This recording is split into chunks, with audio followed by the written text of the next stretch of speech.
유명한 사람 많아요, 그죠? 차정인도 있다고 저는 생각합니다만. 공유 경제에 대해서 다시 생각해볼 시점이 아닌가 하는 생각을 합니다.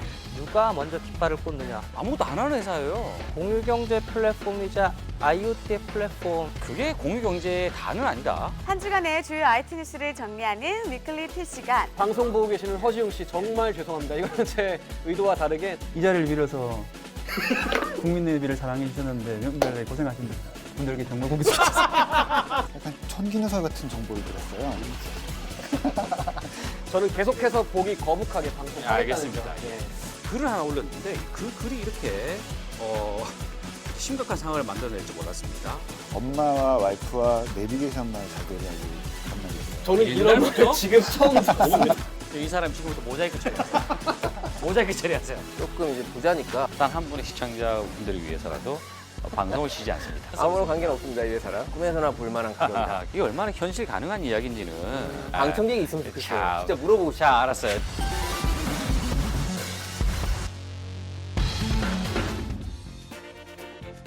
여러분 안녕하십니까? 티타임의 차정인입니다. 2015년도 이 IT, 비즈니스 분야에서 이 중요한 키워드를 얘기할 때 역시 공유 경제 그리고 사물 인터넷이 빠지지 않고 있습니다. 이 공유 경제와 사물 인터넷은 이미 몇 년 전부터 나오긴 했지만 올해가 어느 정도 좀 정착할 수 있는 그런 시기가 아닌가 그렇게 내다보고 있는데요. 그렇다면 과연 공유 경제 지금 어디까지 왔으며 앞으로 어떻게 될 것인지 오늘 이와 관련된 자세한 이야기를 해보겠습니다. 차두원 박사 함께합니다. 안녕하십니까? 반갑습니다. 자, 공유 경제 정의 어떻게 지금 내려져 있습니까? 세 가지 정도로 볼 수 있을 것 네. 같아요. 2009년도에 여성으로서는 최초로 노벨 경제학상을 받은 예. 그 엘리너 오스트롬이라는 분이 계십니다. 아, 그런 분이 그분이 계시군요. 예. 공유 경제로 노벨상을 받으셨어요. 이분이 공유 경제로 다룬 대상은 커먼즈라는 개념입니다. 근데 이분의 연구의 포커스는 뭐냐면은 목초지라든가 아니면 상수원 같은 경우를 그 커뮤니티에서 알아서 잘 활용하게 가만 놔두면 잘 되는데 네. 정부가 개입하면 망가진다는 거죠. 작은 정부를 얘기하나요?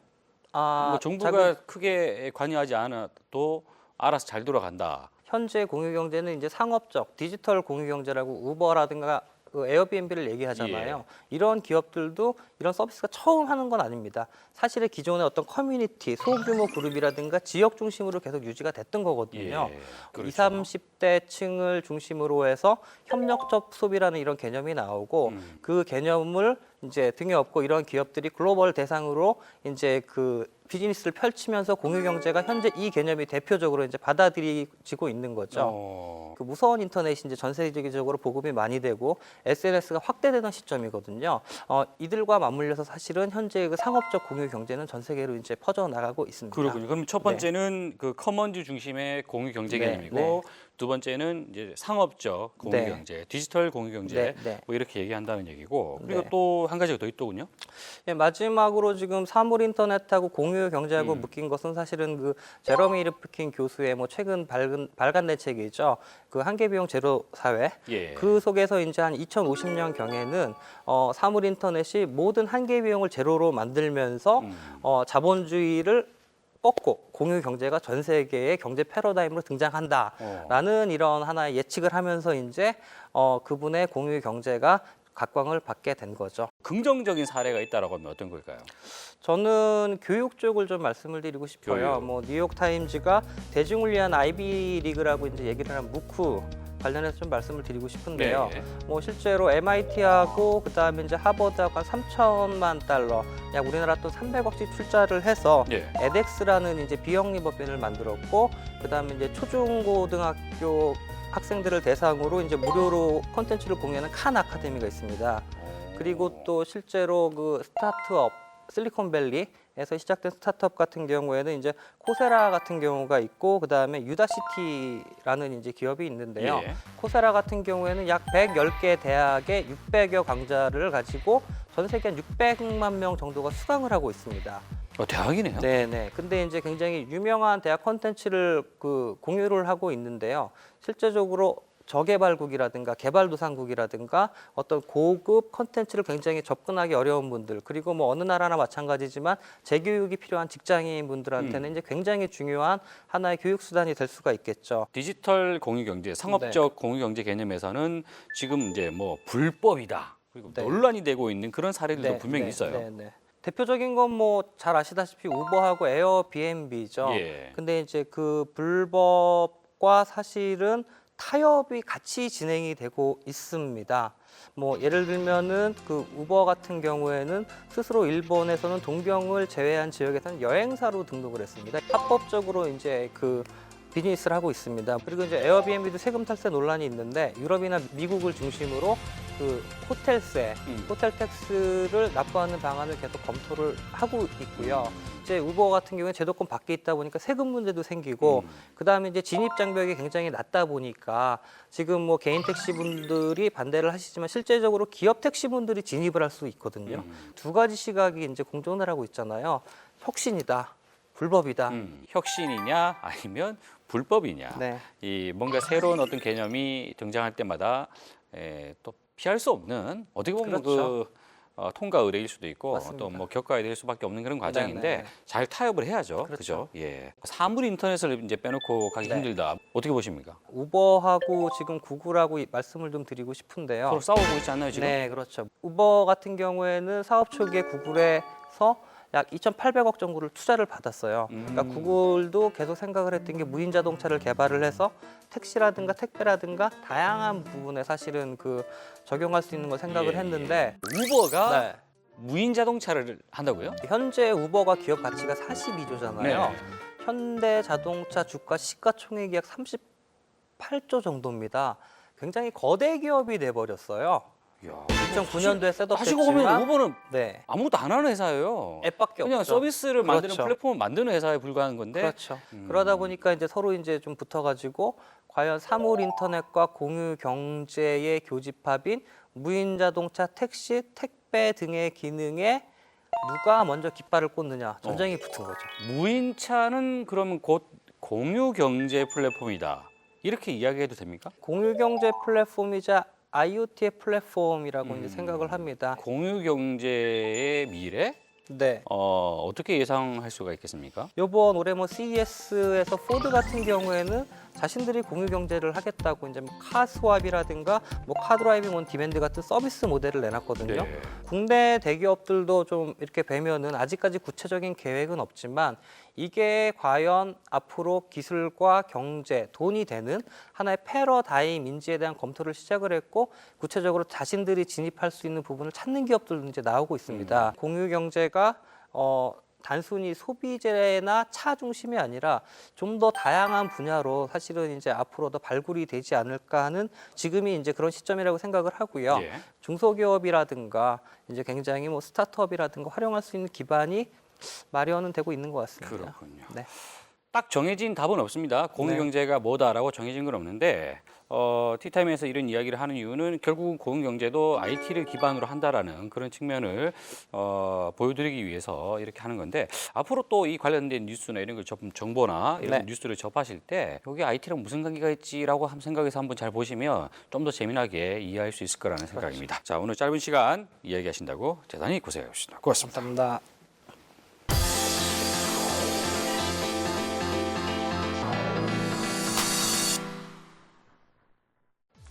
반가운 봄 소식과 함께 찾아왔습니다. 한 주간의 주요 IT 뉴스를 정리하는 위클리 티 시간. 이번 주는 과연 어떤 소식들이 기다리고 있을까요? 바로 소개해드리겠습니다. 첫 번째 소식, 얼굴 인식으로 결제를 하는 신기술이 등장했다고 합니다. 중국 전자상거래 기업 알리바바가 독일 하노버에서 열린 정보통신 박람회에서 얼굴 인식 전자결제 시스템을 공개했는데요. 스마트폰 카메라로 자신의 얼굴을 찍어 실시간으로 물건값을 지불한다는 개념입니다.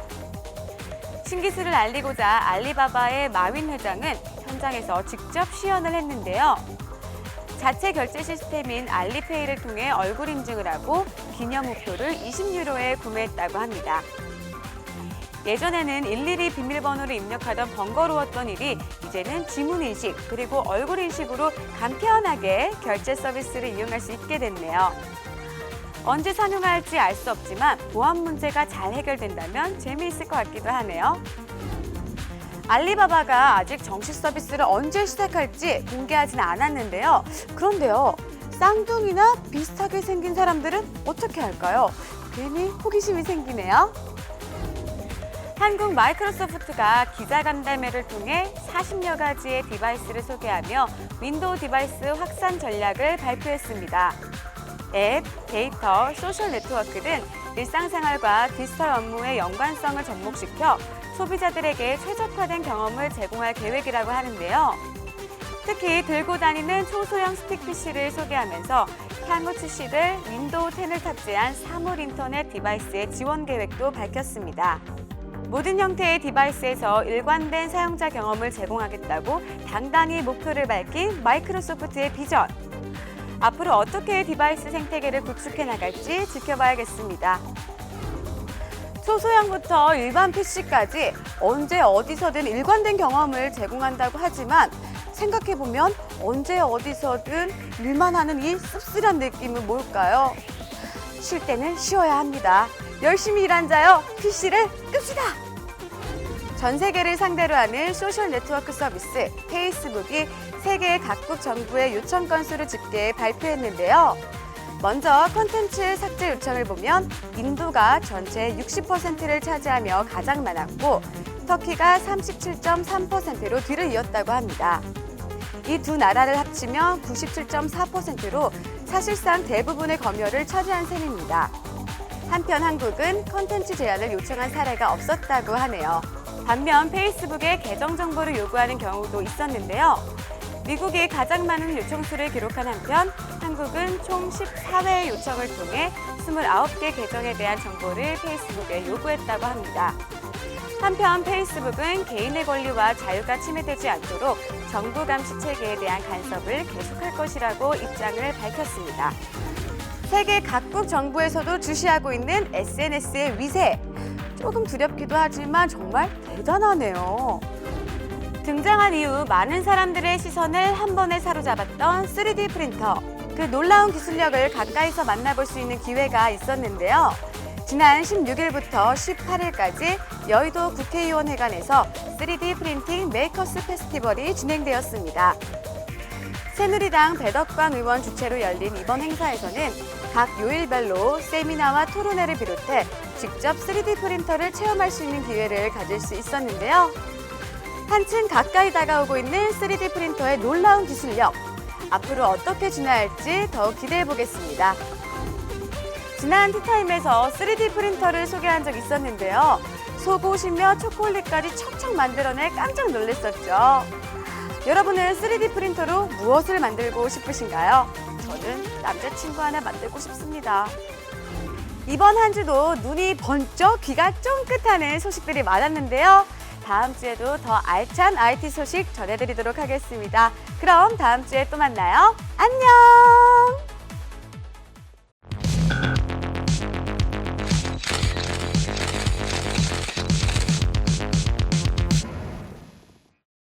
네, 테크수다 오늘도 어김없이 이어집니다. 최호섭 오원석 기자 함께합니다. 안녕하세요. 안녕하세요. 자, 최 기자는 굉장히 그 몸이 좀 안 좋은 것 같아요. 뭘 잘못 먹고 이렇게 또 이렇게 됐습니까? 뭘 잘 못 먹어서 그런 것 같아요. IT계 성시경 그 최호섭 기자 좀 힘을 좀 내줬으면 하고 그리고 하시는 또 겁니까? IT계의 허지웅, 허지웅. 네. 아, 이거 너무 생긴 것도 좀 비슷한 것 같아. 구력입니까? 이거 굉장히 이거는 누가 좋은 건지 누가 여기 있는 건지는 자, 보시는 혹시 분께서 방송 보고 계시는 예. 허지웅 씨 정말 죄송합니다. 이거는 제 의도와 다르게 차정희 기자님께서 마음대로 그냥 야, 좀 지은 봤으면 거로. 좋겠다. 그 허지웅 기자는 트위터에 굉장히 한마디 트위터에 이렇게 한마디 했는데. 날리지 않습니까? 그것도 그게 기사가 돼요.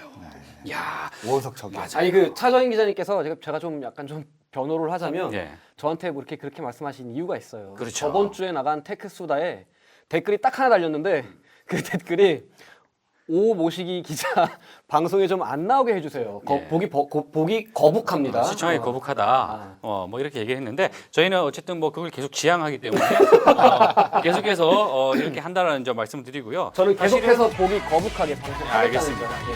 제가 이제 허지웅 기자가 뭐 SNS에 뭐 하나 쓰면은 뭐 이렇게 기사가 된다 이런 얘기를 하는 이유는 오늘 이야기와 관계가 있습니다. 설레 때 제가 그 경험한 걸 바탕으로 페이스북에 제가 글을 하나 올렸죠.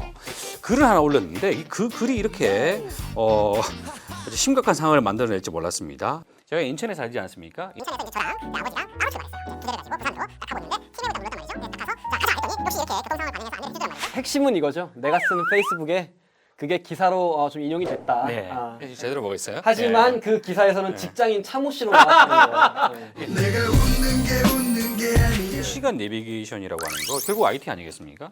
이게 어떤 알고리즘이 있는지 우리가 한번 제대로 한번 파악을 해보자라고 해서 이 시간을 준비했고 네. 또 마침 그 페이스북을 통해서 김 기사 쪽이 또 연락이 됐고요. 그리고 팀앱 쪽도 여기에 출연하겠다라고 이제 얘기를 했습니다. 처음에 했지만 팀앱은 최종적으로 출연할 수 없게 됐습니다라고 통보가 왔습니다. 그 이유는 뭘까요? 말해도 돼요? 길이 막혀서. 길이 막혔어.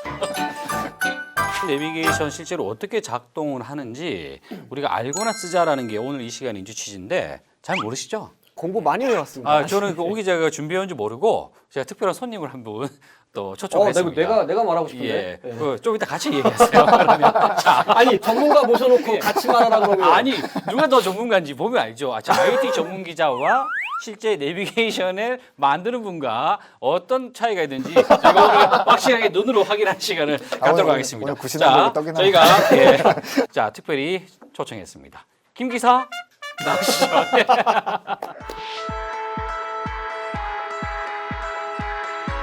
지금 이 시간 오원석 기자의 어떤 그 지식을 오늘 제대로 한번 보여주는 시간입니다. 어쨌든 예, 공대 출신이고 근데 야, 제가 정말, 네. 명절 연휴 때 네. 지난 명절 연휴 때 충격적인 그 내용을 좀 봤는데 뭡니까? 김 기사가 명절을 맞아서 서버가 뻗어버린 것 같다. 네, 다운됐다. 예. 단점 작년 분명히 있잖아요. 봤거든요. 작년 추석 예. 때. 아니 작년 수업 때도 이번에도 그랬어요? 설 이번에도 연휴 또? 초반에는 어, 다운됐어요. 맞죠? 자 해명을 해주시죠. 이거 어떻게 된 겁니까? 네. 이 자리를 빌어서 국민 내비를 사랑해 주셨는데 명절에 고생하신 분들께 정말 고개 숙여서 사과 인사드리겠습니다. 이야 국민 내비라는 그런 또 표현을 서슴없이 네. 국민들한테 동의를 얻으셨습니까? 전혀 얻진 않았고요. 예. 자, 이 내비게이션의 알고리즘 어떤 원리입니까? 가장 핵심적인 거 보면 경로를 찾는 알고리즘이라고 할 수 있는데요. 네.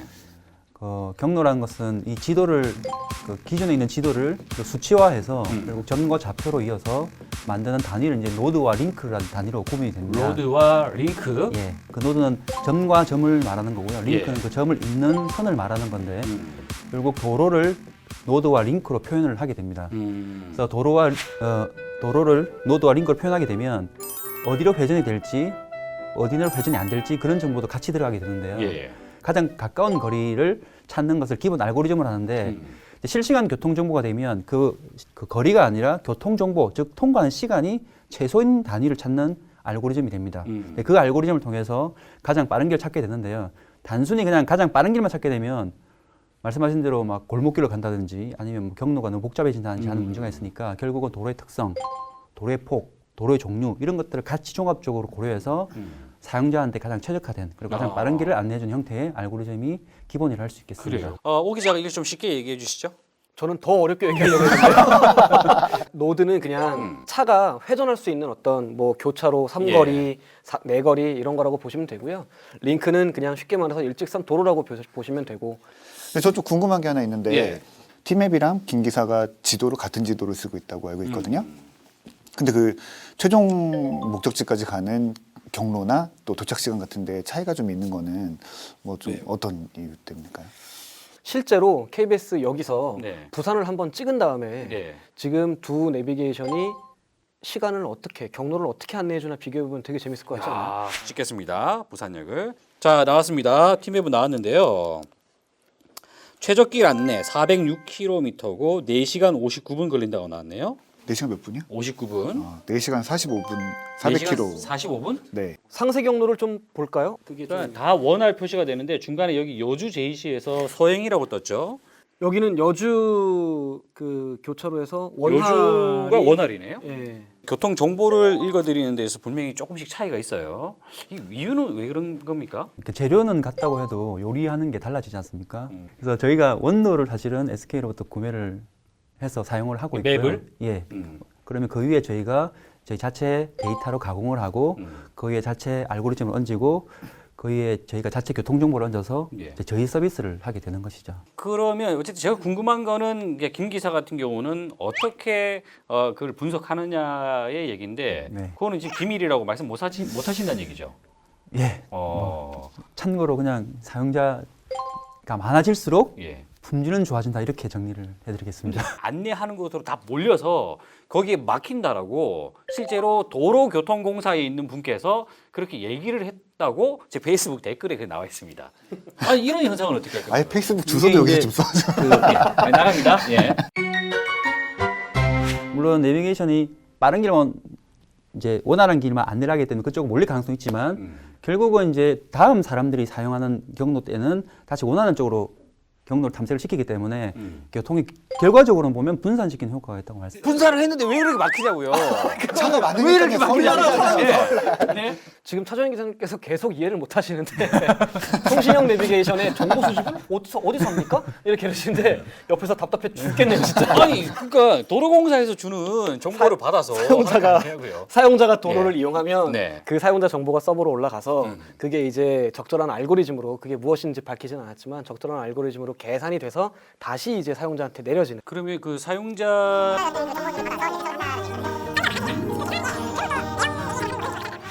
지금 차정희 기자님께서 사용자 정보를 올리고 그걸 분석하고 다시 내려받고 이 프로세스를 전혀 이해하지 못하고 계시는 것 같은데. 누가 갔다고 그 길을 따라가야 되는 게 아니라 누가 가고 나면 거기 몇 분 걸렸는지 자료만 남잖아요. 명절에 왜 그렇게 보내냐는 얘기예요 지금. 오늘 방송 보이콧 합시다. 보이콧. 부산이시잖아요. 예, 예. 그러면 이번에 갔다 오셨습니까? 예, 다녀왔습니다. 차로? 예, 차로. 다녀왔습니다. 그러면 무슨 앱을 씁니까? 당연히 아니 여쭤볼 거면 여쭤보세요. 아니, 진짜 답답해 아니 죽겠네 왜냐면 진짜. 어떤 내비게이션을 쓰는 게 맞는지 얘기 가능하겠습니까? 아, 어떤 거를 써야 하는지, 예. 김기사를 써야 되는지, 팀앱을 써야 되는지. 그건 제가 말 못하겠습니다. 그러니까 그러면 내비게이션이 가야 될 방향이 뭐냐? 뭐 이런 얘기겠죠. 앞으로 사용자가 더 많아지면서 축적되는 자료들도 많아질 거고, 그리고 이제 나라가 그 도로도 좀 많이 건설하지 않겠습니까? 차정희 기자님께서 부산까지 가는데 길이 밀려서 짜증이 났다면 다음부터 기차 타고 갈 겁니다. 그런 식으로 이제 사람들이 좀 분산이 좀 되고 KTX도 늘어나고 그러면은 좀 내비게이션은 그 지금처럼 쓰면은 앞으로 도로 사정은 더 좋아지지 않을까. 그래도 좀 막혀야 내비게이션이 필요하다라고 생각하기 때문에 그거 다 되면 내비게이션 업체가 원하지 않을 것 같아요. 저기 최 기자는 어떤 결론을? 이게 뭐 도시공학적인 접근으로도 그런 이렇게 통행량이 분산되는 효과는 확실합니다. 그렇기 때문에 사실 어떤 내비게이션 쓰느냐가 그렇게 큰 영향을 끼칠 것 같지는 않아요. 그게 될 아무거나 거고. 써라. 네. 예? 그 얘기죠? 네. 왜 자신 있게 말을 못 하세요? 근데 그건 사실 자기가 맞는 내비게이션이 있어요. 또 쓰다 보면. 그런 게 있어요, 그런 게. 자꾸 쓰다 보면은 땡기는 게 있어요. 내비게이션 목소리 예쁜 거 쓰세요 그냥. 잠시 후 제 개인적인 우회전입니다. 생각은 내비게이션을 안 써도 되는 어떤 그런 날이 왔으면 좋겠네요. 어디를 가도 차가 빵빵빵 뚫려 있는.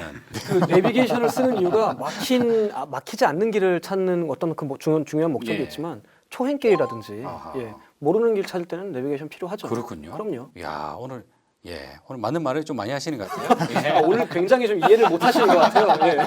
예. 예. 다음 방송부터는 안 보이게 해주세요.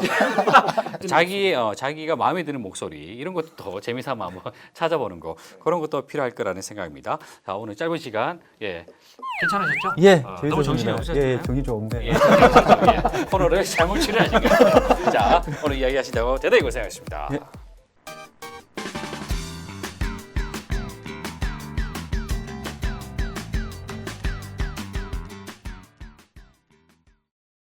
네, 티트렌드 강재민 컨설턴트와 함께합니다. 안녕하십니까? 안녕하십니까. 이게 항상 뭐 재밌는 거를 갖고 오시는데 그죠? 네.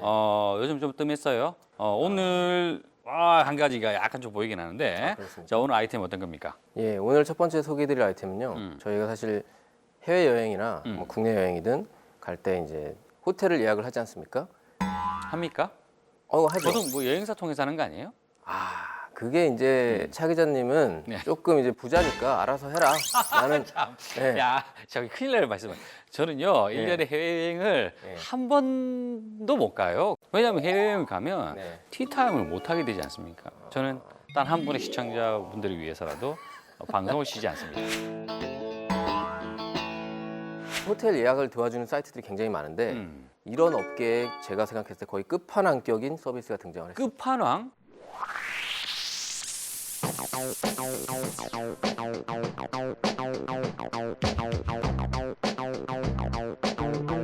우리가 이제 3개월 전에 예를 들어서 해외 호텔 예약을 했다고 치면은 그 3개월 동안 체크인 하기 전까지 예. 가격 변동이 굉장히 심합니다. 오토메이션, 자동화해가지고 예.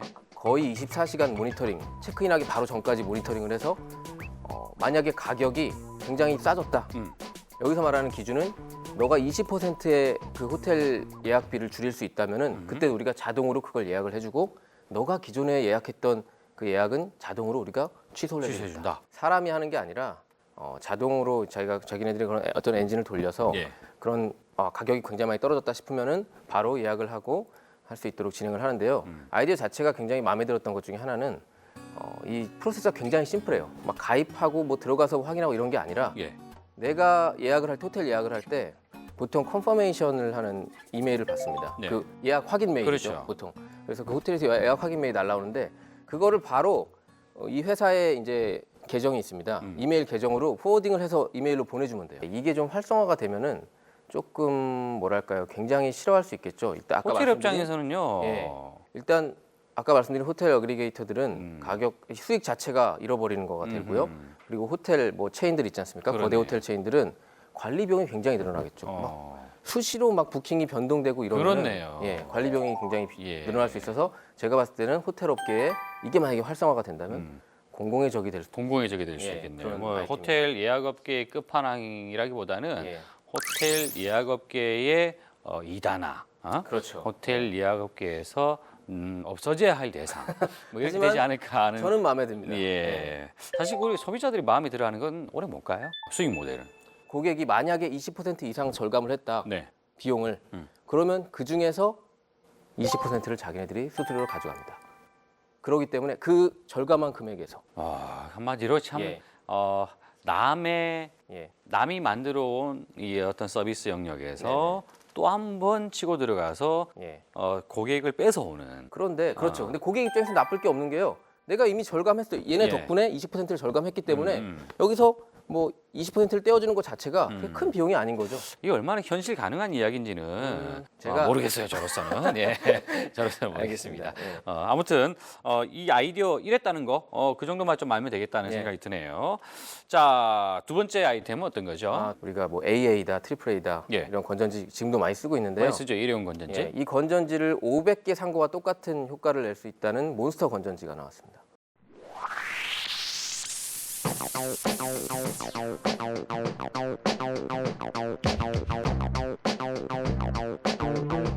여 옆에 단자가 들어있어요. USB가 있기 때문에 예. 그거를 뭐 아답터에 연결한다든지 노트북에 바로 연결해서 충전을 하고요. 어. 이거를 충전해서 리차지를 하면서 네. 500회까지 쓸 수 있다고 합니다. 건전지 쓰다가 충전지라는 게 나왔었어요. 나왔죠. 예, 그때 충전기도 따로 판매. 그렇죠. 팔았죠. 네. 그래서 그거를 따로 먹어야 돼요. 충전해서 뭐 워크맨이라든지 네. 뭐 저희가 많이 이용을 했지 않습니까? 예. 근데 이게 효율이 떨어져요. 아시겠지만 자주 쓰다 보면 방전이 돼가지고 아니 효율도 떨어지지만요. 예. 귀찮죠. 귀찮아서 안 예, 해요. 귀찮아서. 귀찮아요. 아니 그 언제 일일이 그 충전합니까 그거를? 귀찮음이라든지 예. 이런 거에 대한 비용을 굉장히 크게 생각하시는 분이고 돈이 많으면 원래 예. 돈이 많은 사람은 그래요. 참. 제가 알기로. 야 오늘 네. 저처럼 이렇게 싸게 뭐라도 사보려고 막 찾아다니는 사람들은 예. 귀찮음이라든지 이런 거에 대한 비용을 순수히 다 이렇게 지불하고요. 어. 금전적인 걸 비용을 낮추려고 하는데 어허. 이제 부자들은 사실 어떤 귀찮음에 대한 거에 대해서는 굉장히 예. 비용을 그냥 야 정말 저 일회용 건전지 뭐 몇 개 살 수 있다고 해서 이렇게 부자라는 소리를 듣다니. 야 이 회사의 취지는 뭐냐면요. 일단 버려지는 건전지 있지 않습니까? 일회용 건전지들 이게 엄청난 환경 오염의 주역이라는 거죠 또. 그래서 이걸 계속해서 버리는데 그러지 말고 500회까지 쓸 수 있으니까 뭐 환경을 생각해서 가지고 또 쓰는 것도 굉장히 습관을 가지는 것도 좋다라는 말을 하고 있고요. 실제로 여러분들이 그 비용도 절감을 할 수 있으니까 굉장히 좋지 않겠냐라는 제안을 하고 있는 거죠. 문제는 말이죠. 배터리는 네. 안전성이 중요하거든요. 네. 그런 기술적인 것들은 이미 다 검증이 끝난 상태 제품을 만들 수 있으니까요. 사실 출시를 할 수 있다는 것 자체가. 효율은 네. 괜찮다는 얘기예요? 신청을 했는데 예. 여름에 보내준대요. 아니, 국내 회사라면서요. 국내 회사인데 아니, 찾아가시면 되잖아요. 그런- 자, 이 방송을 보시는 관계자 여러분은 예. T트렌드 이 코너에 건전지를 한번 보내주십시오. 그럼 저희가 한번 검증을 해서 네. 한번 다시 한번 결과를 알려드리도록 하겠습니다. 아마 검증한다 그러면 안 보내줄 것 같다는 생각이 드네요. 건전지를 통해서 발상의 전환을 했다는 점, 그 부분은 좀 어느 정도 평가할 수 있을 만한 가치가 있을 것 같습니다. 자, 오늘 재밌는 이야기 하신다고 대단히 고생하셨습니다. 예, 고맙습니다. 고맙습니다.